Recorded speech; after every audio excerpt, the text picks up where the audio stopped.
পহেলা বৈশাখকে সামনে রেখে ঢাকা বিশ্ববিদ্যালয়ের চারুকলা অনুষদে বেড়েছে ব্যস্ততা। সকাল থেকে রাত পর্যন্ত শিক্ষক শিক্ষার্থীরা একসঙ্গে বিভিন্ন গ্রাফিতি ও শোভাযাত্রার উপকরণ নির্মাণে নিরলসভাবে কাজ করে যাচ্ছেন। প্রস্তুতির এই কাজে অংশ নিতে পেরে শিক্ষার্থীদের মধ্যে দেখা গেছে ব্যাপক উৎসাহ উদ্দীপনা। সৃজনশীল এই আয়োজনে নিজেদের সম্পৃক্ত করতে পেরে তারা আনন্দ প্রকাশ করেছেন। নিজেকে আমি সংস্কৃতির মাঝে যে আমাদের ঐতিহ্যকে ফুটে উঠিয়ে বা আমরা যে প্রাণবন্ত হয়ে কাজ করছি, এই জিনিসটাকে সবচেয়ে বেশি ভালো লাগা কাজ করে যে আমরা এখানে প্রাণবন্ত হয়ে কাজ করছি, নিজে থেকে কাজ করছি, কারোর হয়ে আমরা কোনো কাজ করছি না। নিজের থেকে আমাদের একটা অনুভূতি আসে যে আমরা এখানে প্রত্যেক বছর পয়লা বৈশাখের আগে আমাদের কর্মশালাটা শুরু হয়, আমরা এই যে কাজ করে খুবই আনন্দিত বোধ করি আসলে। এদিকে শোভাযাত্রার প্রস্তুতিমূলক কাজ দেখতে চারুকলা প্রাঙ্গণে ভিড় করেছেন নানা বয়সী দর্শনার্থীরা। শিশু থেকে শুরু করে বৃদ্ধ সবাই উপভোগ করছেন এই উৎসবের আবহ। এটা খুবই ভালো আয়োজন এবং আমি মনে করি রাজনৈতিক নিরপেক্ষ জায়গা থেকে যদি করা হয় এটা আরও ভালো হয়। আমরা অনেক সময় দেখছি যে এটাকে রাজনৈতিক রং দেওয়ার চেষ্টা করা হয়েছে, যেটা খুবই খারাপ।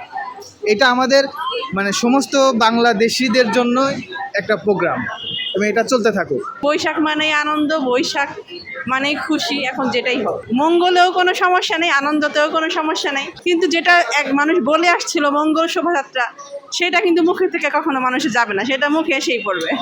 মঙ্গল মানেই শুভ, শুভ মানেই আনন্দ, একই কথা। অনেক শিশুদেরও দেখা গেছে চিত্রাঙ্কনের কাজে অংশ নিতে, যা আয়োজনটিকে আরও প্রাণবন্ত করে তুলেছে। আমি এখন একটা রঙিন চিত্র আঁকছি। হ্যাঁ, ওই পয়লা বৈশাখ উপলক্ষে চিত্র। আমি স্কেচিং আঁকতে পছন্দ করি খুব। বৈশাখের দিন আনন্দ করি খুব। চারুকলার এই প্রস্তুতি শুধু আয়োজনেই সীমাবদ্ধ নয়, বরং এটি ছড়িয়ে দিচ্ছে আনন্দ ও উৎসবের অনুভূতি। বৈশাখের আগমনী বার্তা নিয়ে ইতিমধ্যেই মুখর হয়ে উঠেছে পুরো ক্যাম্পাস।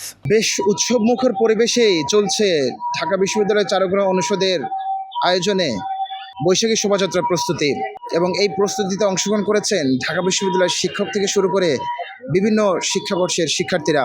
এই প্রস্তুতিমূলক কার্যক্রম দেখতে ভিড় করেছেন ঢাকার নানান শ্রেণী পেশার মানুষ, এবং শিক্ষার্থী এবং শিক্ষকদের চাওয়া যে সকল প্রস্তুতি শেষে একটি সুন্দর এবং গোছালো একটি শোভাযাত্রা উপহার দিতে চান ঢাকাবাসী সহ দেশবাসীকে। সাজেদুল সজীব, সোনালী নিউজ, ঢাকা বিশ্ববিদ্যালয়, ঢাকা।